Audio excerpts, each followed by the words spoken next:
बिस्मिल्लाहिर्रहमानिर्रहीम। अस्सलाम वालेकुम। आई एम ख्वाजा मोहसिन इनाम। स्टूडेंट्स, हमारा टॉपिक चल रहा है सर्कल्स कनेक्टेड विद ट्रायंगल। अभी तक हम दो सर्कल्स की बात कर चुके हैं, सर्कम सर्कल और इन सर्कल। आइए एक नए सर्कल की बात करते हैं।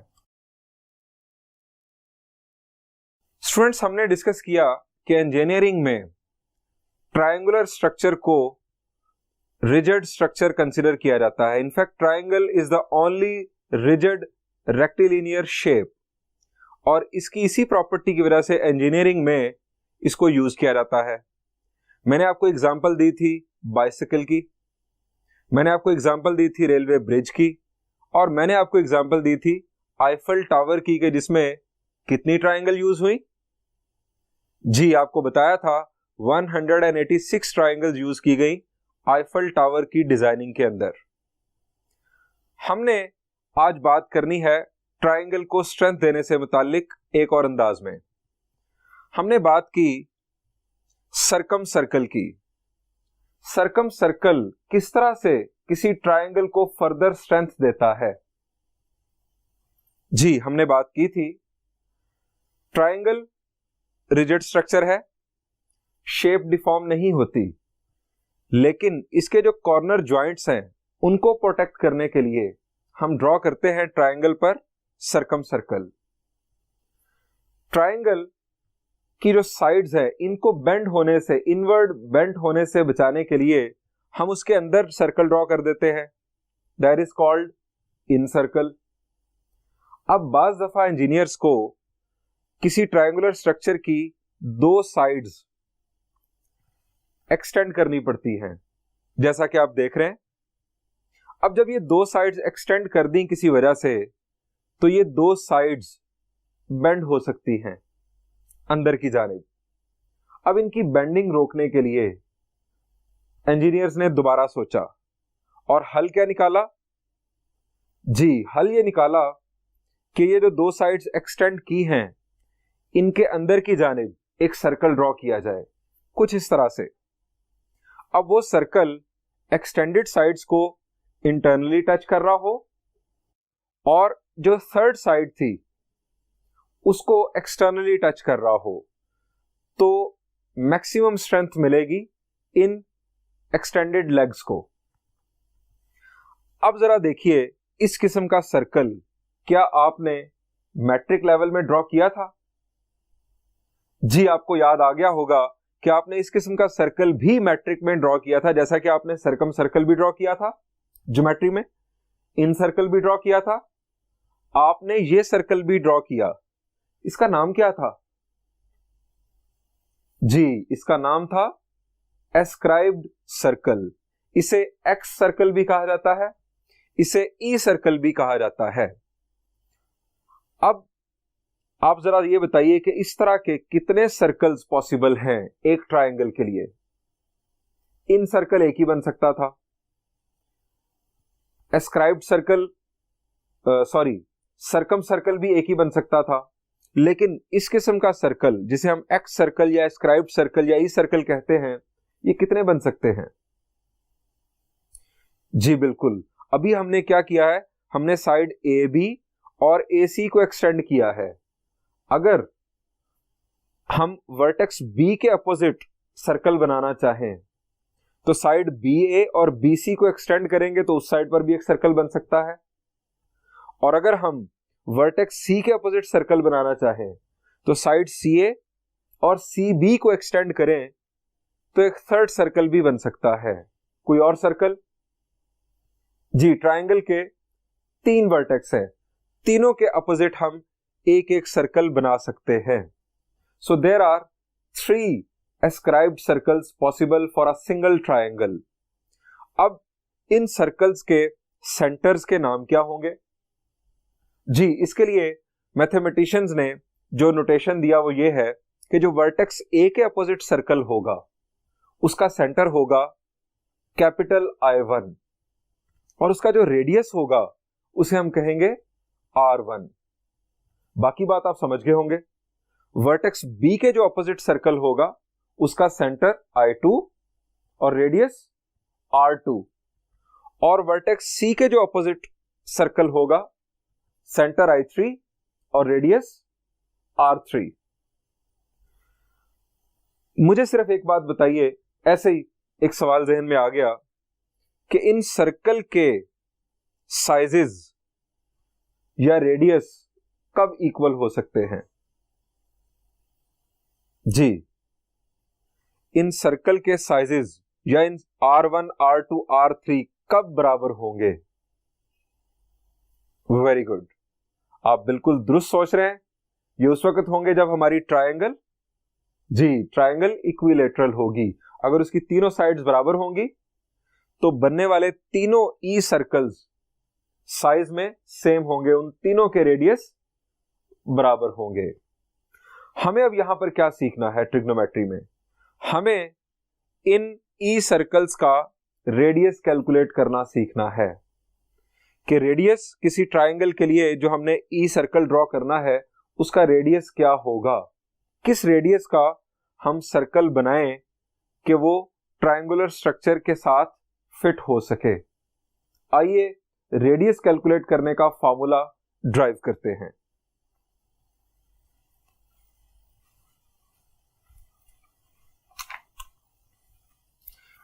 स्टूडेंट्स, हमने बात करनी है ई रेडियस की।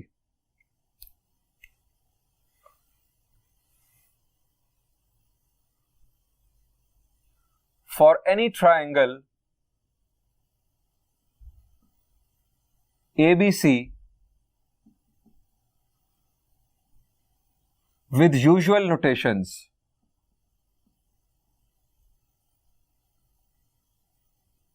prove that, हमने बात की कि यहां पर हमारे पास तीन सर्कल्स हैं, तीन एक्स सर्कल्स हैं। हम इन्हें ई सर्कल भी कहते हैं, हम इन्हें एस्क्राइब्ड सर्कल्स भी कहते हैं। तीन सर्कल्स हैं, तो इसका मतलब यह हुआ कि तीन रेडियस होंगे। जो वर्टेक्स ए के अपोजिट सर्कल होगा उसके रेडियस को हम कहते हैं R1। R1 कैलकुलेट करने का फॉर्मूला है delta over S minus A। Delta area of triangle, S आप जानते हैं क्या है जी, half of the perimeter of triangle, और A यानी साइड BC की लेंथ को हम कहते हैं A। ये यूजुअल नोटेशन आपको याद हो चुका है, इसका मसला नहीं है। R2 कौन से सर्कल का रेडियस होगा जी, जो वर्टेक्स B के अपोजिट ड्रॉ किया जाएगा। अब इसी पैटर्न पर जरा गौर कीजिए, इसका फॉर्मूला क्या होगा जी, इसका फॉर्मूला होगा delta over S minus B, और R3 के लिए फॉर्मूला होगा delta over S minus C। अब ये तीनों फॉर्मूलाज इनफैक्ट एक ही पैटर्न पर हैं। हम किसी एक का प्रूफ अगर समझ लें तो आप उसी पैटर्न को फॉलो करते हुए रिमेनिंग टू प्रूफ्स बड़ी आसानी से खुद कर सकते हैं। कौन सा प्रूफ किया जाए आपके लिए जी? हम वर्टेक्स ए के अपोजिट चलते हैं, हम फर्स्ट वन करते हैं। इस दफा मैंने कई दफा थर्ड वन किया आपके लिए डिफरेंट प्रूफ्स करते हुए, आज फर्स्ट वन देखते हैं। ये मैं आपके लिए करने जा रहा हूं।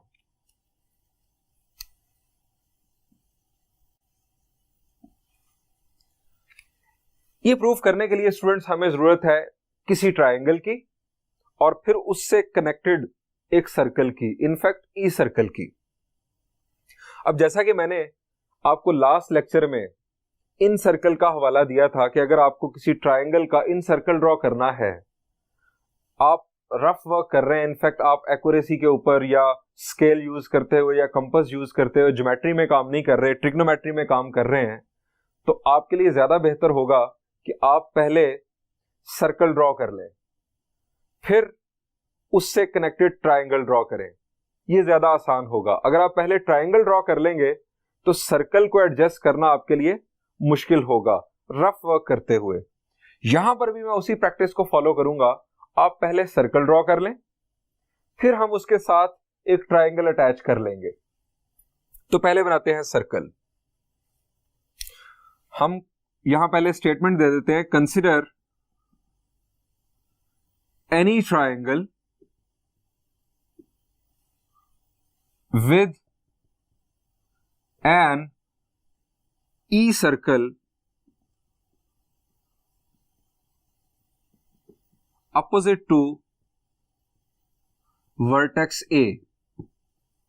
हम जो ई सर्कल डिस्कस करने जा रहे हैं that will be opposite to vertex A। अब सर्कल ड्रॉ करते हैं।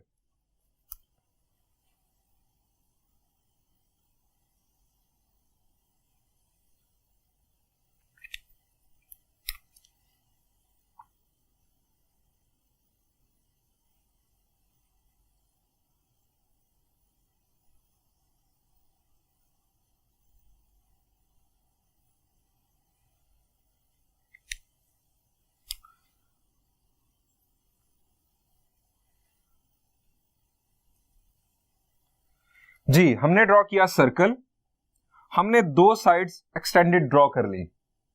अब हम ड्रॉ करते हैं ट्राइंगल की थर्ड साइड।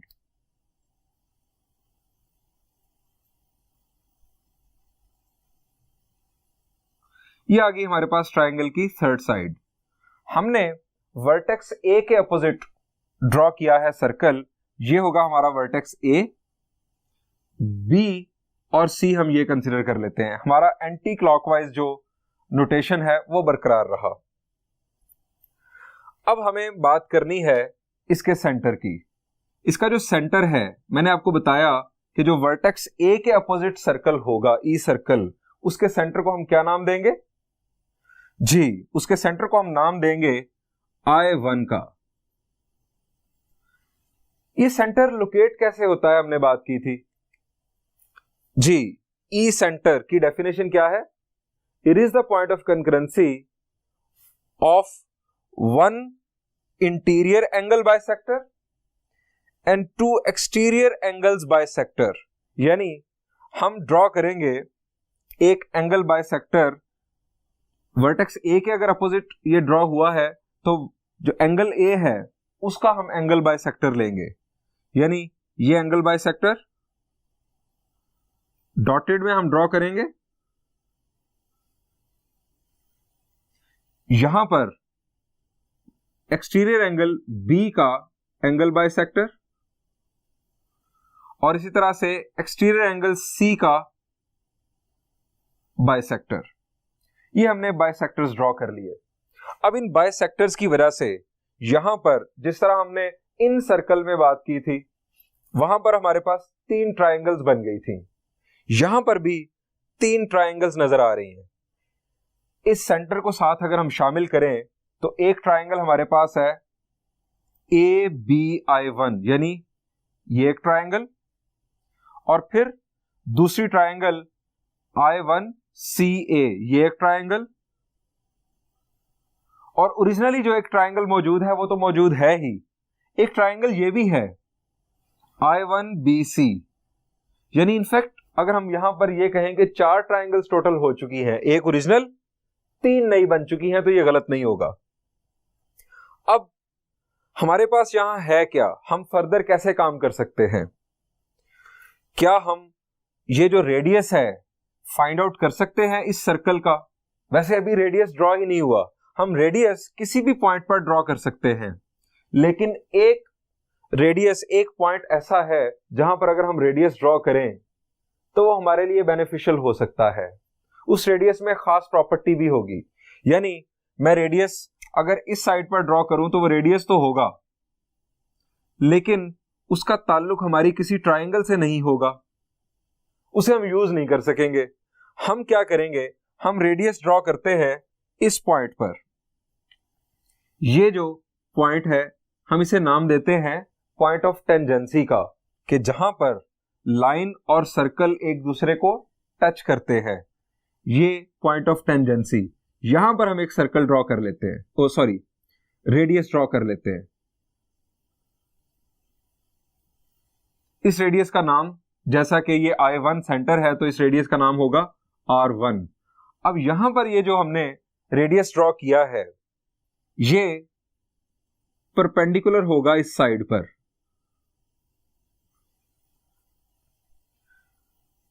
चूंकि ये पॉइंट और ये पॉइंट, इन दोनों के दरमियान ये शॉर्टेस्ट डिस्टेंस है, शॉर्टेस्ट डिस्टेंस हमेशा परपेंडिकुलर होता है, इसलिए ये परपेंडिकुलर है।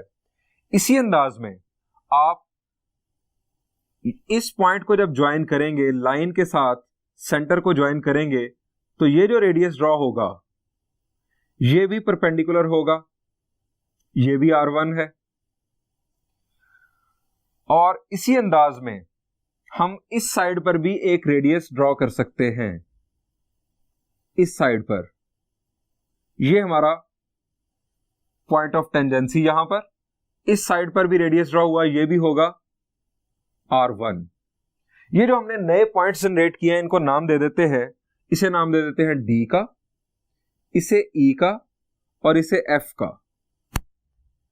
यानी इससे होगा क्या, I1D परपेंडिकुलर है AB एक्सटेंशन पर, I1E परपेंडिकुलर है AC एक्सटेंशन पर, और I1F परपेंडिकुलर है BC पर। ये जो परपेंडिकुलर्स हैं ये इनफैक्ट हाइट्स बनेंगी हमारी ट्रायंगल की। किस तरह से? बिल्कुल उसी अंदाज में जिस तरह हमने इन सर्कल में बात की थी। थोड़ा प्रूफ को आगे बढ़ाते हैं, थोड़ी वर्डिंग यूज करते हैं। हमने अभी तक बात की consider any triangle with an E circle opposite to vertex A, हमने बात कर ली। Let I1 be the center of circle, that is point of concurrency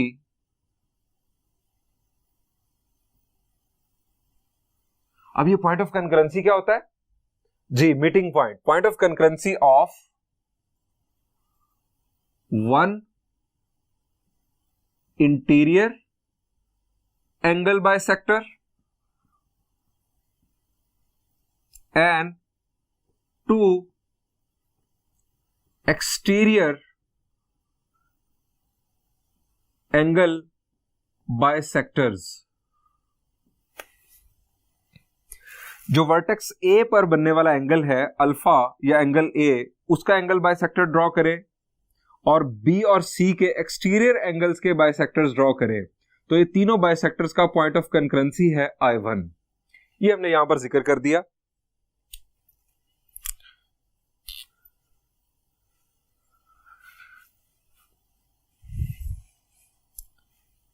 draw further हमने क्या ड्रॉ किया? हमने ड्रॉ किए रेडियस I1D। इनफैक्ट पहले हम I1F का जिक्र करेंगे। I1F perpendicular to BC, I1D perpendicular to AB extended. Extended की जगह पर हम वर्ड प्रोड्यूस्ड भी यूज कर सकते हैं। इनफैक्ट हमारी टेक्स्ट बुक में वर्ड प्रोड्यूस्ड यूज किया गया है। एंड I1E, ये जो I1E है it is perpendicular to AC extended.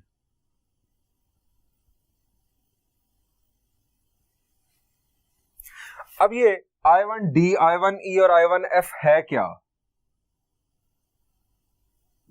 I1D, I1E और मेजरमेंट I1F, ये क्या है? ये है R1 के इक्वल। ये वाज़े तौर पर चूंकि ये रेडियस है। अब हम इस सारी स्टोरी का यूज क्या कर सकते हैं? आप फर्ज करें कि हमें नहीं पता कि हमें ये ड्राइव करना है। दो अप्रोचेज हैं। एक तो ये है कि हमारे सामने है, हम इसको देखें इसके अंदर क्या स्टोरी है, हम उस स्टोरी का पीछा करें। यानी मुझे यहां नजर आ रहा है डेल्टा, डेल्टा से मुराद एरिया ऑफ ट्रायंगल। अगर मुझे अपनी इस एबीसी ट्रायंगल का एरिया फाइंड आउट करना है तो मुझे फार्मूला सोचने होंगे एरिया ऑफ ट्रायंगल के, और area of triangle find out करने का mother formula 1/2 base into height. अब 1/2 बेस इनटू हाइट, मेरे पास यहां पर इस ट्राइंगल की हाइट अवेलेबल नहीं है, क्योंकि ये राइट ट्राइंगल नहीं। अगर ये राइट ट्राइंगल होती तो स्ट्रेट फॉरवर्ड था, लेकिन ये राइट ट्राइंगल नहीं है, मेरे पास हाइट मौजूद नहीं है। मैंने यहां से हिंट लिया कि area of triangle find out करना है, मेरे पास हाइट मौजूद नहीं। मैं फर्दर देखूंगा कि ये जो कंस्ट्रक्शन हो चुकी है या कंस्ट्रक्शन मैं करूंगा फर्दर, और मैं देखूंगा कि अब मैं एरिया कैसे फाइंड आउट कर सकता हूं। मेरे पास परपेंडिकुलर्स अवेलेबल हैं 3। अब जरा गौर कीजिएगा, अगर मुझे ट्राइंगल एबीसी का एरिया फाइंड आउट करना है तो मैं ट्राइंगल ए बी आई 1, ये जो ट्राइंगल है, ये जिसके साथ मैं अपना मार्कर आपको दिखा रहा हूं, दिस वन, इसका एरिया फाइंड आउट करूं, प्लस ए सी आई 1, इस ट्राइंगल का एरिया फाइंड आउट कर लूं। लेकिन मैंने यहां पर कुछ रीजन ऐड कर दिए हैं, और वो कौन से रीजन है? वो ये रीजन है 2। यानी इन दोनों ट्राइंगल्स के एरियाज को मैं ऐड करके सब्ट्रैक्ट कर दूं। अगर इस ट्राइंगल का एरिया BI1C, ये जो ट्राइंगल है, इसका एरिया सब्ट्रैक्ट कर दूं, तो बाकी कौन सी बचेगी? जी, बाकी बच जाएगी ABC ट्राइंगल। यानी इस तरह से मैं area of triangle find out कर सकता हूं। ये मुझे हिंट मिलता है इस फार्मूला से। दूसरा तरीकेकार, आप समझिए फार्मूला है नहीं, हमने सर्कल ड्रॉ कर लिया, ट्राइंगल ड्रॉ करने के बाद अब हम सोचें कि क्या करें, इस सर्कल के साथ और क्या स्टोरी अटैच की जा सकती है। और वो स्टोरी ये थी कि हम इस सर्कल के 3 रेडियस कुछ इस तरह से ड्रॉ कर सकते हैं कि जो परपेंडिकुलर हो, 2 एक्सटेंडेड साइड्स के ऊपर और एक ओरिजिनल साइड के ऊपर। अब ये जो रेडियस परपेंडिकुलर हैं, ये बेसिकली हाइट बन रहे होंगे, ये हमें नजर आएगा। हम अपने प्रीवियस जो फार्मूलाज हैं जो लर्न किए हुए हैं उनको भी ज़हन में रखेंगे। ये हाइट बन रहा है, ये जो रेडियस है हाइट बन रहा है ए बी के एक्सटेंशन पर। सो हम इस ट्राइंगल ABI1 का एरिया फाइंड आउट कर सकते हैं। इसी तरह हम इसके जो रेप्लिका ऊपर ट्राइंगल है उसका एरिया फाइंड आउट कर सकते हैं। इन दोनों एरियाज को अगर हम ऐड करें तो गड़बड़ हो जाएगी। ABC का एरिया इससे कम है, एक्सटेंशन है इन 2 रीजन्स की। हम BI1C का अगर एरिया माइनस कर दें तो हमारे पास ABC का एरिया आ जाएगा। ये जो एरिया फाइंड आउट करने की कोशिश होगी, इसके अंदर इन्वॉल्व हो रहा है R1 हाइट के तौर पर। R1 की value in terms of area हमारे सामने आ जाएगी। हम बात आगे बढ़ाते हैं। अब हम पहले बात करते हैं एरिया ऑफ ट्राइंगल ABC की। Here area of triangle ABC is equal to ABC triangle का area is equal to area of triangle ABI1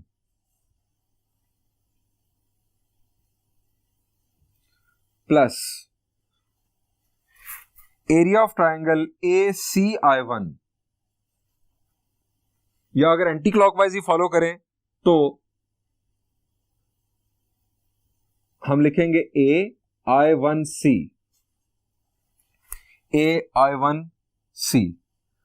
अब हमने ऐड कर लिया है ये रीजन खामखा में, ये जो रीजन है मैं इसको शेड कर रहा हूं, ये रीजन हमने कर लिया है ऐड। अब इस रीजन को हमने करना है माइनस, ये भी एक ट्राइंगल है, माइनस करते हैं एरिया ऑफ ट्राइंगल, इसका नाम BI1C।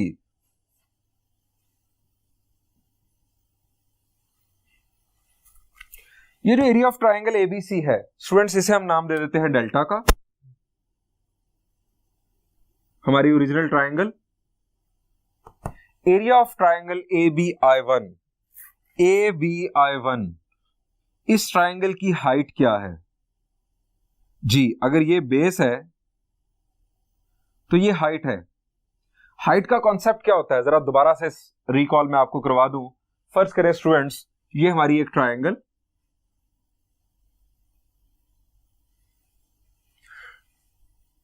ट्रायंगल की टोटल 3 हाइट्स होती हैं। आप किसी भी साइड को बेस कंसीडर कर लें। फर्ज करें मैं ये साइड बेस कंसीडर करता हूं, तो थर्ड जो वर्टेक्स है वो बताएगा कि हाइट क्या होगी। अब क्या ये साइड हाइट है? Answer is no. क्या ये साइड हाइट है? Answer is again no. आप अगर काइट फ्लाइंग कर रहे हो तो आपके हाथ से लेकर काइट तक जो डोर होगी, जो स्ट्रिंग होगी, क्या उसकी लेंथ हाइट ऑफ काइट होगी? Answer is no. काइट की हाइट क्या होगी? काइट से डायरेक्ट डाउनवर्ड जमीन की तरफ जो डिस्टेंस होगा, यानी अगर ये काइट है तो यहां पर ये जो डिस्टेंस होगा, ये जो डिस्टेंस होगा दैट विल बी हाइट, और ये ए बी को बेस मानकर हम ड्रॉ करेंगे। यानी ए बी बेस है और हाइट ये साइड है। हम इसे यूज करेंगे area of triangle find out करने के लिए। तो यहां पर भी यही हो रहा है।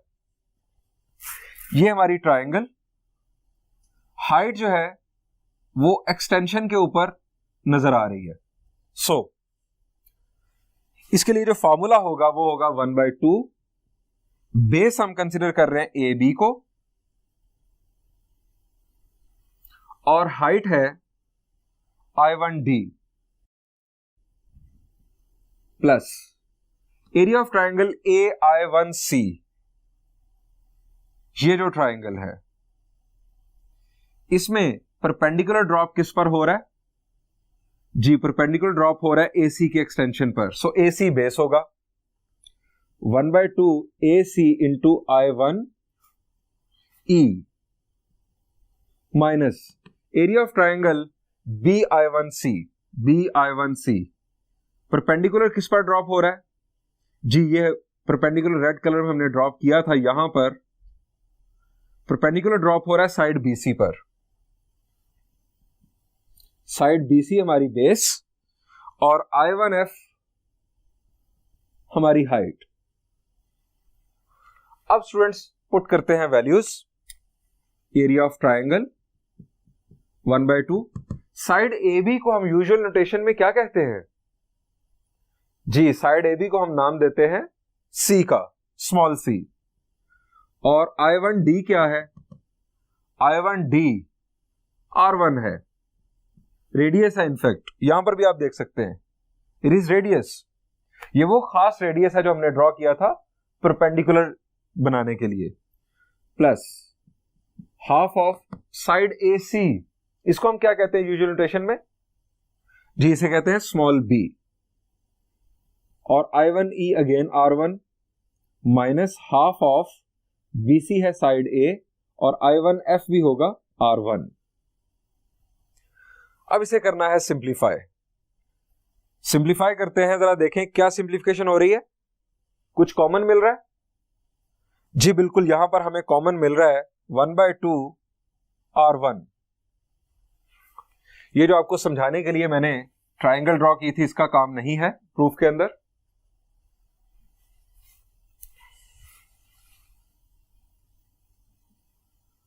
वन बाय टू R1 हमारा कॉमन। हमारे पास बचता है C plus B minus A। C plus B minus A। अब मजीद सिंप्लीफिकेशन, C प्लस B, इसको हम क्या चेंज कर सकते हैं? क्या इसका कोई मतबादल है? जी, इसका मतबादल ला सकते हैं हम। एज हमारे पास होता है 2s इज इक्वल टू किसके इक्वल? जी, 2s equal to A plus B plus C। So यहां से C प्लस B की वैल्यू क्या होगी? जी, C प्लस B की वैल्यू होगी 2s माइनस A। पुटिंग ये वैल्यू पुट करते हैं वहां पर, half R1 2s minus A। C plus B की वैल्यू 2s माइनस A हमने पुट कर दी, माइनस A फिर आ जाएगा। 2s माइनस A क्या होगा? जी, आप बिल्कुल सही सोच रहे हैं, 2s minus A will be -2a। अब फर्दर क्या होगा जी, फर्दर हम कॉमन लेंगे 2 और वो 2 कैंसिल हो जाएगा इस 2 के साथ, हाफ r1 2 कॉमन लिया s माइनस a। अब ये 2 और 2 हुआ कैंसिल, हमें चाहिए थी r1 की वैल्यू, वरना डेल्टा ये तो हमें पहले भी पता था कैसे फाइंड आउट होता है, एरिया ऑफ ट्राइंगल का तो हमें कोई इश्यू नहीं, एस भी हमें फाइंड आउट करना आता है, हमें r1 के लिए एक फॉर्मूला ड्राइव करना था। सो r1 हमारे पास जो ड्राइव हो रहा है, s माइनस a r1 के साथ हो रहा है मल्टीप्लाई, तो दूसरी तरफ डेल्टा को करेगा डिवाइड। ये वो फॉर्मूला है जो हमें ड्राइव करना था, R1 कैलकुलेट करने के लिए फॉर्मूला। स्टूडेंट्स अब वापस आकर जरा कंक्लूड करते हैं, अगर हमें R2 के लिए ये फॉर्मूला ड्राइव करना हो delta over S minus B, तो चेंज क्या आएगा जी, चेंज ये आएगा कि आप ये जो सर्कल है ये वर्टेक्स बी के अपोजिट ड्रॉ करेंगे। इनफैक्ट आप सिर्फ नाम बदल दें, आप यहां पर ले आए बी, ए और सी को जहां मर्जी लिख लें, इसी पैटर्न पर एक स्टोरी चलेगी और आपके पास R2 ड्राइव हो जाएगा। और R3 के लिए आप इस पॉइंट पर C ले आए, A और B को जहां मर्जी शिफ्ट कर दें, बाकी स्टोरी इसी पैटर्न पर चलेगी। नामों में तब्दीली आएगी, जाहिर बात है, लेकिन जो लॉजिक है वो एग्जैक्टली यही होगी। स्टूडेंट्स हमने 3 सर्कल्स डिस्कस कर लिए, सर्कम सर्कल, इन सर्कल और ई सर्कल।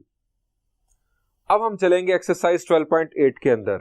हमने जो फॉर्मूलाज ड्राइव किए या इससे पहले जो फॉर्मूलाज हम पढ़ चुके हैं चैप्टर 12 के अंदर, इन तमाम फॉर्मूलाज को अच्छी तरह से रिकॉल कर ले, याद कर ले, क्योंकि ये सारे फॉर्मूलाज अब यूज होंगे एक्सरसाइज 12.8 के अंदर। That is very interesting exercise. Thank you and Allah Hafiz.